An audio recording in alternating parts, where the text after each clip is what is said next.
that we are overcomers by the blood of the Lamb and the word of our testimony. How many overcomers do we have in here today?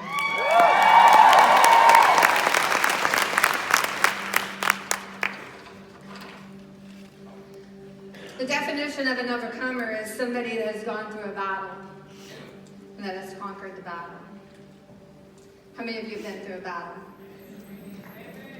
An overcomer means somebody that has gone through something hard and has come through it. Sometimes we're shattered. Sometimes we're broken. But you know, all of us have that tendency to be an overcomer. Amen? I wanted them to leave this one out because you see, we shattered this one. And for weeks I have been babying this mirror.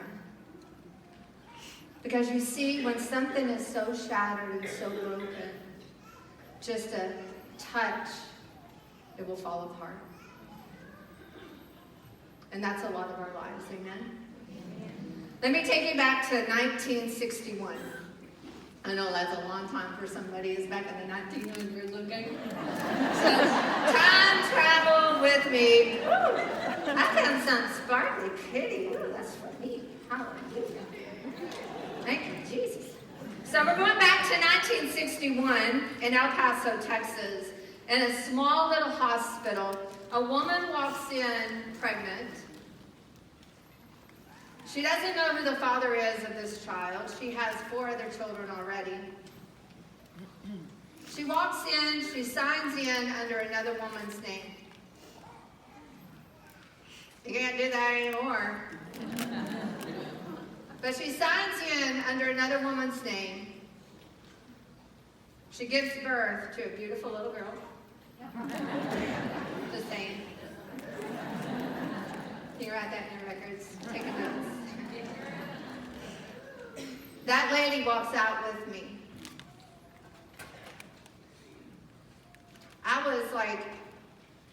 I wasn't even born legal. Don't tell anybody. So that lady leaves and she takes off to Lubbock, Texas. She's living a lie, first of all, because I'm not her child. So obviously she's not loving me like she needs to love me or like I need for her to love me. She puts me in the baby bed at the age of 6 months old. She shuts the door. She turns around. She walks away. I've never seen her since. I was abandoned at the age of 6 months old. At the age of 8 months old, I'm adopted into a family that has a lot of money. They're ranchers in Lubbock, Texas. He owned a lot of bars. He owned the horse race track in Lubbock. So we had a lot of money. We had horses. We had a ranch. He was a cattle buyer. I mean, woo! It was awesome, right? We look at the outside of a house and we think, oh, everything's going to be okay now. They got money. How many of you know that is so not true? Does that add 10 pounds to me? Did you get my skinny side? Right? I was with Shelly a while ago. Like, right? So I'm adopted into this family at the age of 8 months old. And my father is very abusive. You see, our family was rich, but we were very dysfunctional. How many of you know what dysfunctional means? We put the dis in the functional. We were dysfunctional. Okay, so my father was rich. Yes, he was. He had a lot of money. He had a lot of power. But my father was an atheist. He didn't believe in God. We're not going to church. We will never go to church. We're never going to talk about this Jesus person, ever. It was forbidden in my house. But you see, my mother was a secret Christian. How many of you know some of those?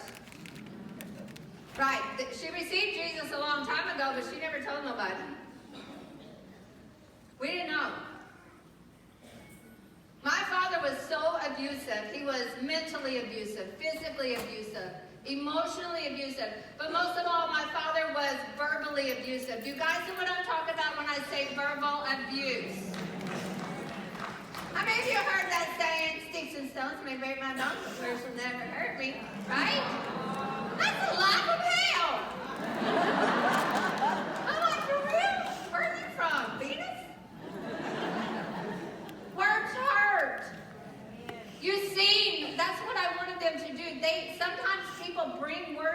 you. And they just force these things on you, telling you you're no good, telling you that you're a failure, telling you that you're unwanted, that you're rejected. Come on. And then we just start receiving it, don't we?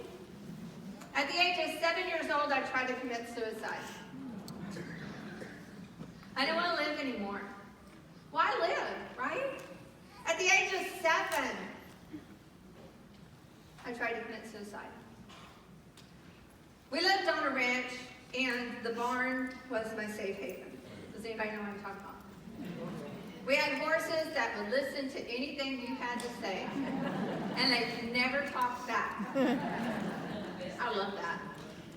I would be out at the barn lots of times, and I would talk to them, and we had a buffalo. Her name was Sissy, and she was pretty cool, you know, and I get to ride her often. And we had a raccoon, and we had a coyote, and we had dogs, and I mean, it was just like full of all kinds of people I could talk to. Okay, that's my people.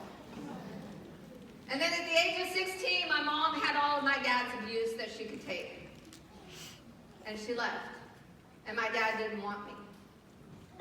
So I went with my mom, and we moved into town, and we moved into an apartment. I had nobody to talk to. Everything that I had was gone.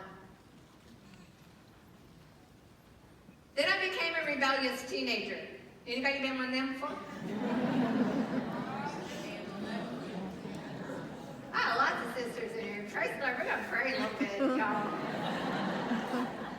So I became a rebellious teenager, and I started going to the nightclubs, and I had an older gentleman start grooming me. Do you guys know what I'm talking about when I say groom? When somebody is grooming you for something, they're telling you everything that you've never heard before. Everything that you're needing to hear or you think you want to hear. So this older gentleman just groomed me, and I went on a date with him, and I was raped at the age of 16. And that wasn't very pretty. I ended up getting pregnant from my abuser. That was even worse. And then I got kicked out of school because, you know, in the 1900s, when you're going to school and you were pregnant, they kick you out, right? Woo! Shame on you, you bad girl. Get on out of here. So I got kicked out of school. But you know what? The one thing that hurt me the most is my mother signed me over to my abuser. Because she didn't know how to handle a teenage, pregnant, rebellious girl. So again, I'm being signed over to somebody else. Wow, what do you think my confidence is feeling like right about now? Pretty bad. Every day was a day of survival. I had to make sure that I stayed alive, and I had to make sure that my daughter stayed alive. I didn't know how to be a mom. I was 17 when I gave birth to her. What are you doing again when you're 17 yourself, right? I didn't know. All I knew was to keep her alive. The abuse got so bad, after 3 years, I ended up giving my daughter up for an adoption, and then I began to run. Let me tell you something. I was empty on the inside. And I was looking for the world to fill the void that was on the inside. Let me tell you something. The world can never, ever, ever satisfy you like Jesus can satisfy you. Amen? I was looking for the world to satisfy me. I was looking for things to satisfy me. I wanted to be like the Waltons. Anybody ever watched that show before? I wanted to have like a house where the swinging door just like swing, swing, swing, slap, slap, slap, you know, and you had kids running in, and people were just great, and families loved each other. Is this mirror blinding some people? Yeah. We might want to turn the thing off here. Let me help y'all. Better? Some people are out there going, I thought it was me at first. All this shining, you know. This is the big mirror. Well, I can't like cover that up, y'all. Here. There you go.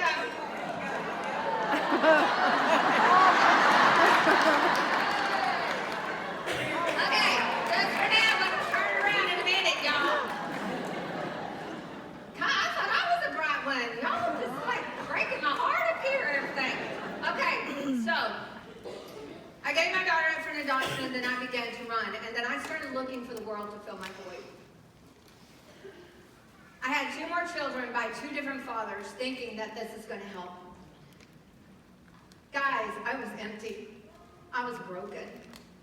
And then I ended up running away from my 2 little boys and leaving them behind. And I thought, hey, I'm just going to go out of state and I'm going to start all over and nobody will know me and everything will be great. How many of you know that doesn't work? Because everywhere you go, there you are. Right? The same problems, the same hurts, the same emptiness, the same brokenness kind of just goes with you, right? It just goes with you. I ended up going to Kansas City. I ended up getting a daytime job and a nighttime job in a bar. And I was asked to go to a party. You know, it's an after party. Do you guys know what an after party is? There's a couple of you. The rest of you are fine. We're going to have prayer for that too. Somebody keeping notes on these prayers we're going to be doing, Shelley? Alright, so I went to an after party and I walked up to this after party and they opened it up and they said, come on in, let's have a party, let's have fun. And so what it was is it was a methamphetamine party. Does anybody know what methamphetamines are? Yes. I didn't. I was a broken person that was introduced to methamphetamines, and that is a bad combination. Because what happened is I did the line, I did the drug the first time, and it took the pain away. Woo! It was great! I'm just saying. I thought, wow! I feel good. And then it wore off. Yep. And then the pain came back. And then I had to have some more. And then when it wore off, then I had to have some more. Guys, I became a hardcore meth addict. Hardcore.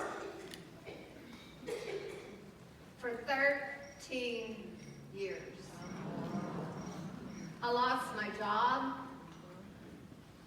I lost my kids. I lost my family. I lost myself.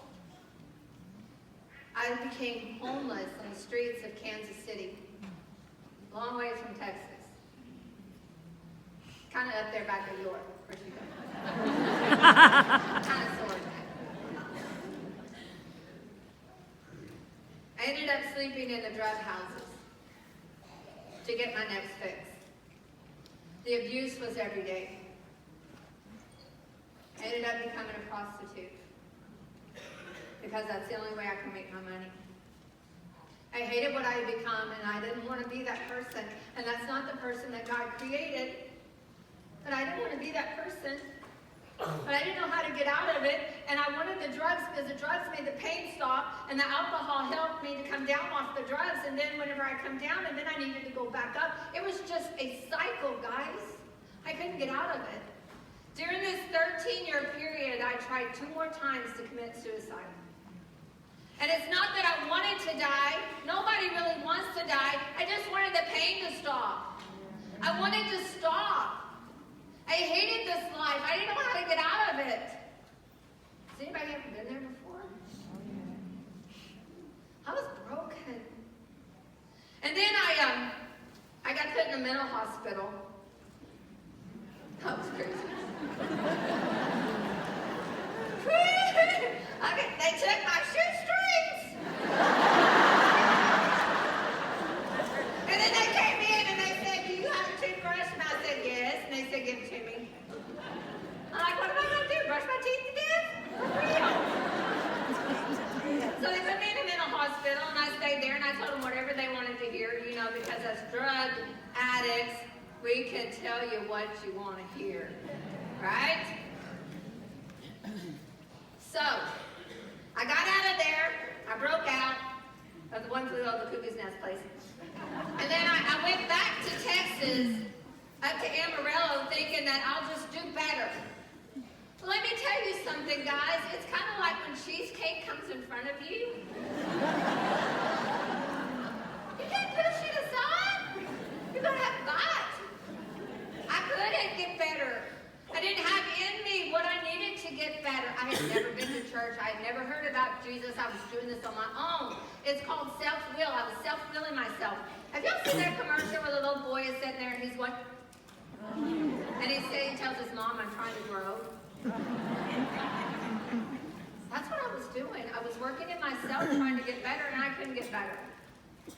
I was in Amarillo, Texas, and I jumped right back into the drug scene as fast as I could. And I was driving to meet my drug dealer, and on the side of the road I seen a sign, and it said, Cowboy Church! Woo!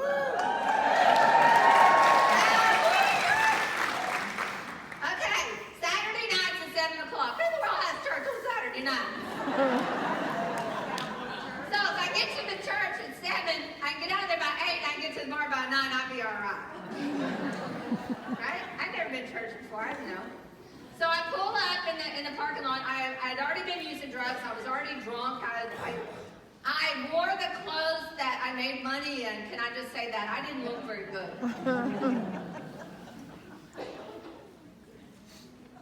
And I pulled up in there, and I seen trucks with trailers, horses, and cowboys, and tight wranglers, and white shirts, black hats. I'm like, wow. So, you know, God's got a great sense of humor because he's going to use whatever he needs to use to get you into church, right?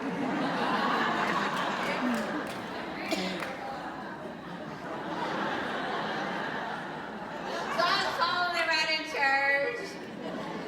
But bless God, I'm not going to let these church people get to me because you see, my dad, the atheist, would just like drill it into our head that church people are weird. And he said that they would suck your brains out. Then they're going to end up having to ride a bicycle, you know, handing out tracts. And every church person goes to Africa.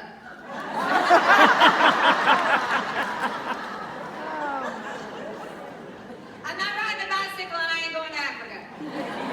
And I ain't got no brains, so go ahead. So I went in and I had a wall up, and you know, Glenn Smith was the evangelist there that night. He was a PRCA rodeo cowboy. He was one of the bullfighters. I mean, I knew who he was, and I was like in awe. I was like, what's he doing in here? You know, and he got up there and he made me laugh. Laughter's good. Amen. We can take a deep, deep subject and we can laugh. And then we can bring it out. We can cry. And then we can laugh. And he told me that Jesus loved me. He told me that Jesus died for me. And guys, I wanted this Jesus dude so bad. I wanted him so bad. I wanted this pain to go away. He kept saying, it was like he was reading my mail. Have y'all noticed that some pastors do that? They read your mail. I honestly think they get in my mailbox and they go through the stuff and they're like reading my journals. They're gonna do me sitting out there and you're all convicted and you're like, I don't know whether to run, scream, or just what, right? So, I wanted to receive Jesus, but I didn't want the bicycle, and I didn't want to go down. So I thought that if I sat quietly in my chair, that maybe something would happen. You know, we'd have a lightning bolt or something. I know not lightning bolt, that's not good. Something happened, like a bright shining light or something. Anyway, I left there, and what had happened is I got a seed planted in my heart. I got to hear about Jesus Christ for the very first time. I love cowboy churches. Because you know what? They don't care where you've been. They don't care what you've done. They don't care if you got alcohol on your breath. They don't care if you come in limping and broken and shattered. They don't care. Because all they want you is they want to get you in there and love on you some, right?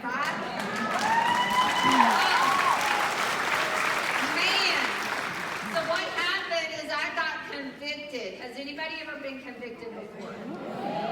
That word hurts. It was like, okay, so now I know about Jesus, and now I know I don't want to quit doing my stuff, and now, and then so I'm struggling. It's like I got my spirit over here that's heard about Jesus, and now let's get pumped. You know, it's like pumping, it's like pumped up, and then I got my flesh over here, and they're just going to war. And so I OD'd 2 months later. I did almost an 8 ball by myself. Does anybody know what that means? I should be dead. I should be dead. But that night, as I lay there and my heart was pounding, I didn't call 911. I called on Jesus. Amen, sister. I screamed out loud, like really loud, because I didn't know where he was.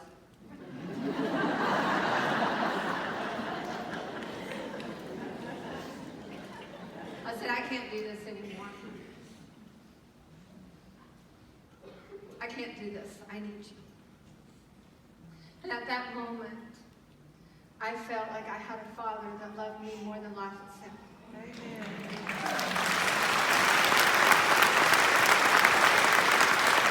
You see, in the Bible, in Psalms, it tells us that when your mother and your father abandon you, God takes you in. Let me just tell you, my daddy's rich. He owns the cattle on 1,000 hills. He has a lot of horses. I'm going to ride one when I come back, in that big old army. My daddy loves me. He'll never forsake me, and he'll never leave me. Now let me tell you this. Jeremiah 1:5. Go ahead. I knew you when you were formed in your mother's womb. Before you were born, I set you apart, and I appointed you to be a prophet of the nations. Ed, if I can get your band up, can y'all open the mirrors? Or the mirrors? Can you open the mirrors? Can you open the things? Ed, I would like the keyboard up for a second. When my mom walked into that hospital room, God knew me. He knew me when I was sitting in her belly. When she didn't want me and I was unwanted, God wanted me. Whenever she decided to be done with me, God says, I'm not done with you. What does he say? He says, I set you apart to be a prophet of the nations. It doesn't mean you're going to be a prophet and start prophesying over everybody. It says you're going to give God's word, that you're going to live God's life, and that I set you apart. That's why the world doesn't work. That's why nothing worked for me. That's why the alcohol, the men, the booze, and the drugs didn't work. I've been set apart. How many of you have been set apart? I was set apart for such a time as this. I'm here for such a time as this. Because you see, God knew that one day I'd be standing up here talking to you.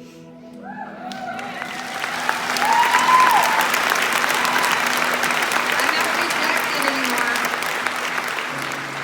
I'm not unwanted anymore.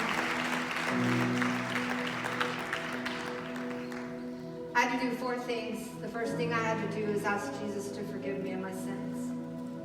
I had to receive the forgiveness of Jesus Christ. You see, he died for me. He bled out the blood at the cross, and he died for me. If it had just been me, he would have went all the way. Because he loved me. The second thing I had to do is I had to forgive myself. Anybody? I hurt a lot of people along that road. I hurt a lot of people on that journey. I hated me. I hated what I had become. And for me to forgive myself, that was hard. But let me tell you something. I can't turn back time.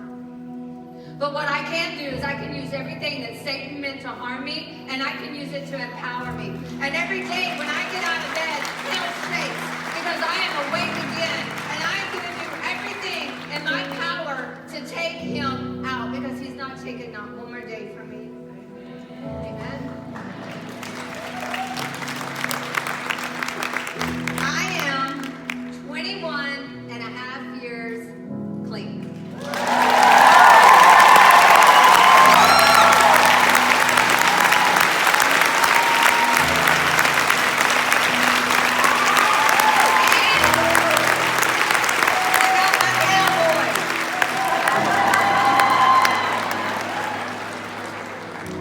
gay cowboy that loves me.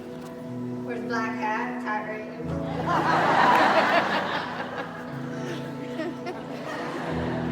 He's back there somewhere.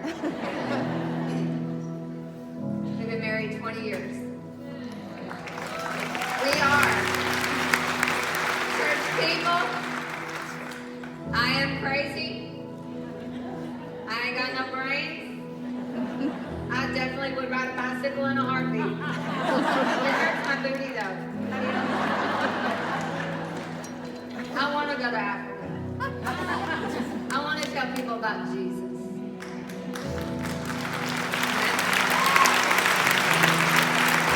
The third thing that I had to do is I had to ask for forgiveness. It goes like this.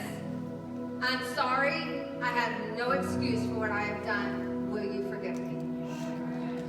My 3 children have all forgiven me. 2 of them are still struggling a little bit to have a relationship, but that's okay. It's okay. I'm a me. I'm a me. See, we have that here.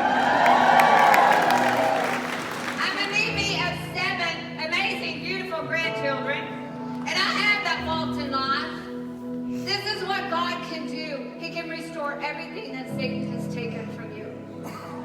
And the last and final thing, I had to forgive everyone who hurt me. Because you see, I'm not giving them not one more second of taking anything from me anymore. Amen. Now let me ask you a question.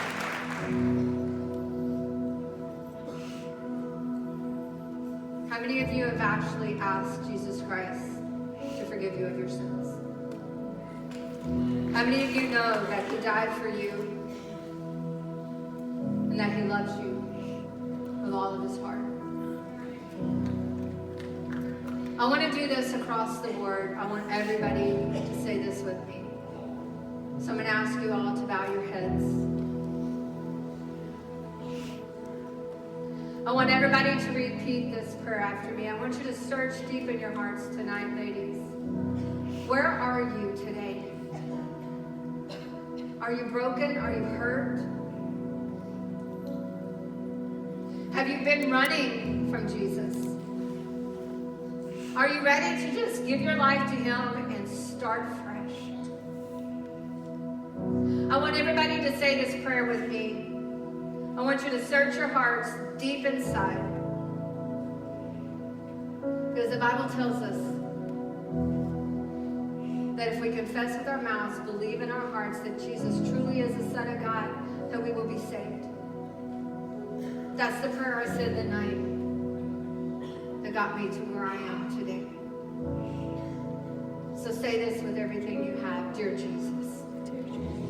Say it again out loud. Dear Jesus. Dear Jesus, Forgive me of my sins. forgive me of my sins. Come into my heart Come into my heart and be my Lord. and be my Lord. I give you my life I give you my life 100%. 100%. I ask you to lead me. I ask you to lead me. I ask you to guide me. I ask you to guide me. I ask you to be the Lord I ask you to be the Lord over my life. over my life. In Jesus' name. In Jesus' Keep your name. heads bowed, your eyes closed real quick. If you said that prayer tonight for the very first time, nobody's looking at you, just me. If tonight you said that prayer and you asked Jesus to be the Lord of your life, raise your hand up. I want to see your hand. I see hands. Anybody else? I see hands all over this auditorium. Look at me. Today is the first day of the rest of your life. Jesus says nobody will ever snatch you away from me. That I am yours. Amen. I love y'all. Be blessed.